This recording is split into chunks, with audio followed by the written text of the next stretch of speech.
రాజ్కోట్లో ఇంగ్లాండ్తో జరుగుతున్న మూడో రోజు భారత ఆటగాళ్ల చేతికి నల్ల రిబ్బన్లు ధరించి మైదానంలోకి దిగారు. అది చూసిన ప్రేక్షకులు చేతికి ఆ నల్ల రిబ్బన్లు ఎందుకని ప్రశ్నించుకోవడం కనిపించింది. దీని వెనుక ఓ కారణమేమై ఉంటుందా అని ఆరా తీయడం మొదలుపెట్టారు. కొంతసేపటికి విషయం తెలిసింది. టీమిండియా టెస్ట్ క్రికెటర్ దత్తాజీరావు గైక్వాడ్ ఈ నెల 13న బరోడాలో కన్నుమూశారు. ఆయన మృతికి సంతాపంగా టీమిండియా ఆటగాళ్లు నల్ల రిబ్బన్లు ధరించి తమ గౌరవాన్ని చాటుకున్నారు. టీమిండియా మాజీ కెప్టెన్ అయిన గైక్వాడ్ 95 ఏళ్ల వయసులో మృతి చెందారు. ఆయన మృతికి నివాళిగానే ఆటగాళ్లు ఇలా నల్ల రిబ్బన్లను ధరించినట్లు బీసీసీఐ తెలిపింది. దత్తాజీరావు గైక్వాడ్ 1952లో భారత తరపున ఆరంగేట్రం చేశారు.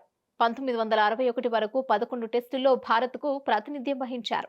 అలాగే 110 ఫస్ట్ క్లాస్ మ్యాచ్లాడారు.